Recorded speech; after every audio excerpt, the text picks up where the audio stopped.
Normally you would say like 2 or 3 or 4 bad games would create a murmur amongst the fans.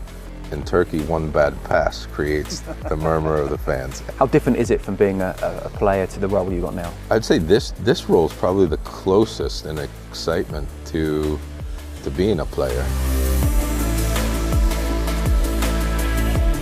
Brad Friedel, great to see you. We remember you as the goalkeeper of Blackburn Rovers, Liverpool, Aston Villa, Spurs as well. I think the last time I saw you, in inverted commas, we were working on a West Ham Liverpool game. Good to see you in person. I think Liverpool got lucky that day. Well, Liverpool never get lucky. Come on. Yeah, nice to see you too. But you're now obviously in the transfer market as a club decision maker. Can you explain how you went from player to an advisor at Beşiktaş? Yeah, so I mean, when I retired, I went through my coaching badges, got my pro license, became the head coach of the under-19 national team, was head coach in MLS at New England for a while, went into the agency world after I got fired from New England for a while. And it sort of morphed into this, people asking me, especially Americans, on consulting services basically for ownership, sponsorship, investment into foreign clubs. And then I worked in media as well, as you know, and I just started getting all this knowledge from all aspects of football.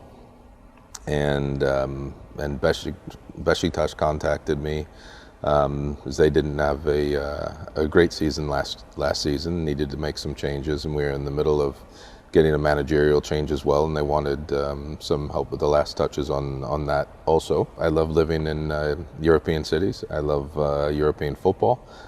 Played for Galatasaray, had an incredible time there, loved the people there, the culture, everything about it, and I love the chaotic madness that is Turkish football as well. Don't mind that. So I think with having someone with the experience that I have from abroad and also in Turkey, probably leaned them to wanting to speak to me, because it is different, and like everything you talk about is usually in the media somehow, some way within 2 minutes, and it's very difficult sometimes to negotiate in the press. But anyways, it's great. It's a great challenge. We have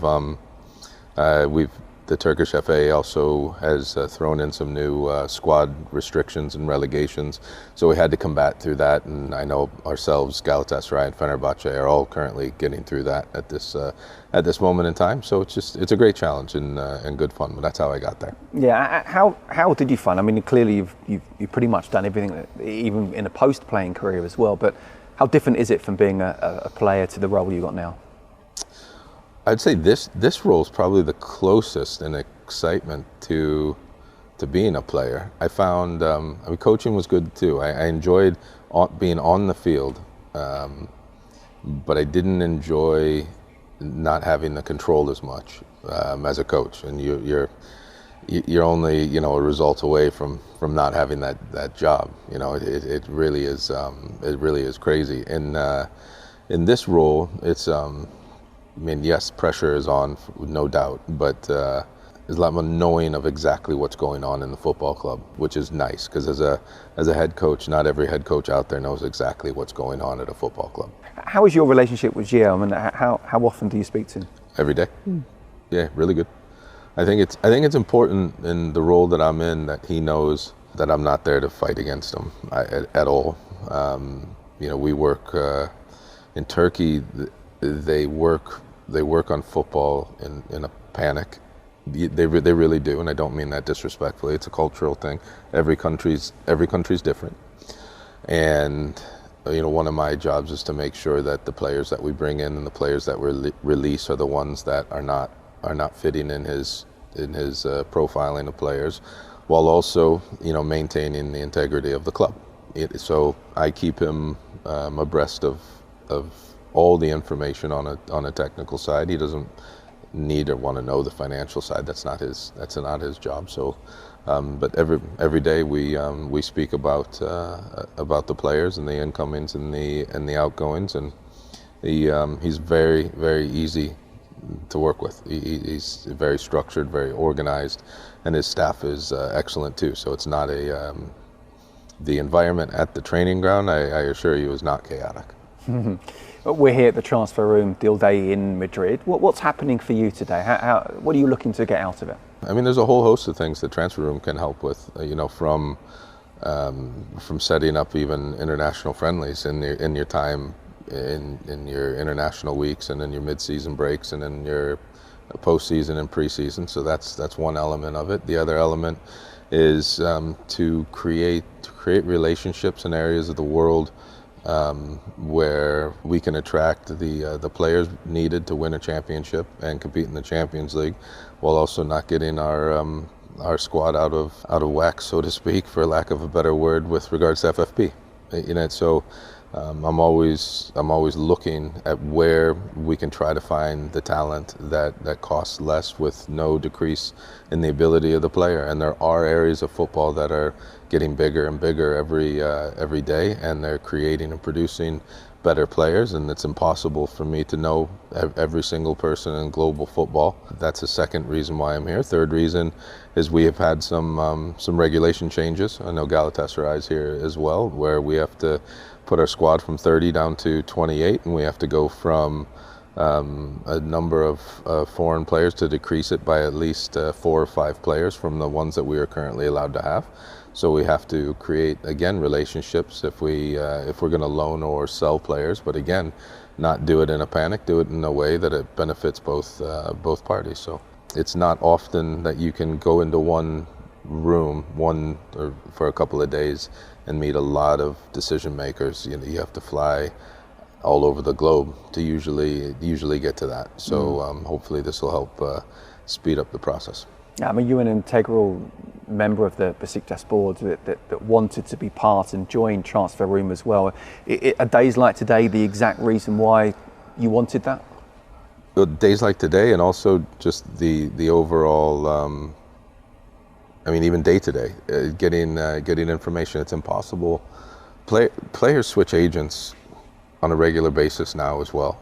And what's listed on transfer market or what's listed before could be different from week to week. So when you have the ability to get in touch directly with the club and directly with the player and be upfront about what you want to do, it speeds up the process by months.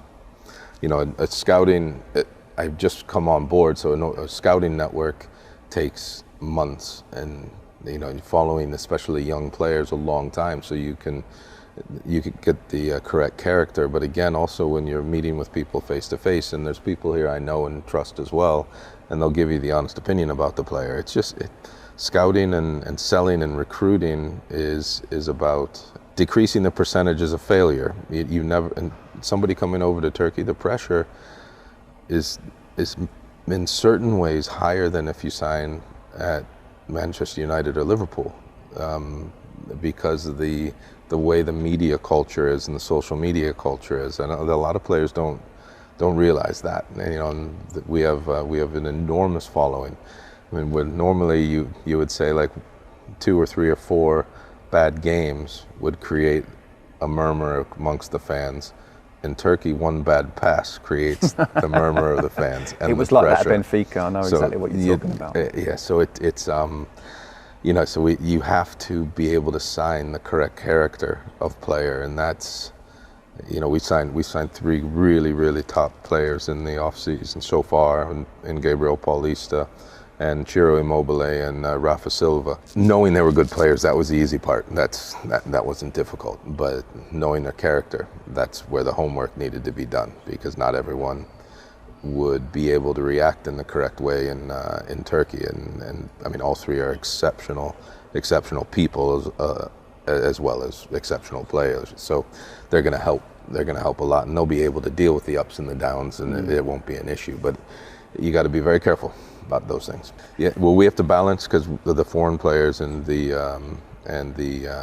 Turkish players. So we've also signed Emirhan Topçu from Rizespor, very, very good, talented, left-footed, left center back. We've also signed John Kellish, a left-footed winger. That he's 22 years of age, Turkish. We'll look. We've sent quite a few Turkish players out on loan. We've also sold a few players. A few more will have to be loaned or sold. There's no secret about that, which is a shame because you'd probably rather deal in that manner without it being known to the public. But that's not the way because of the rules with the Turkish FA, which I actually don't disagree with the rules either. I think less foreigners will help the Turkish players, so I have no issue with that. But the rest of the transfer window is going to be busy. It will with more outgoings and incomings. So final question then, with several big teams in Turkey, all with sets of fans believing that they should win the title, how difficult is it to try and think about more just the day-to-day and create that winning culture? And what are the ambitions for this season? We're one of the big clubs, so the ambition is of a big club is to win. You know, we won. I know it's our version of the Charity Shield, but it's first trophy. So we won that. We want to try to win every competition that we enter, as big clubs should. We have a lot of ground to make up from last season, but I think with the way Gio and his staff have conducted themselves in the preseason and the transfer business that we've done already, we're making really good inroads to that. Success and failure in Turkey are fine margins. They really are. That for people who haven't spent time out there, the quality of the league is good, and the quality of the teams at the top of the table is very good. So I sincerely believe we will be one of the teams fighting at the end, and then the rest is down to good old lady luck at times, and see where we can fall. But things are looking very solid in the momentum that we're gaining leading into the season, and like any season, we'll have to see what happens when we hit that little bump and see if we can quickly come back from it. Well, Brad, look, it's great to see you. Good luck today. Don't know if you're going to make any actual signings today, but I'm sure you'll make more contacts as well. Yeah. Good luck with the rest of the window and for the season as well.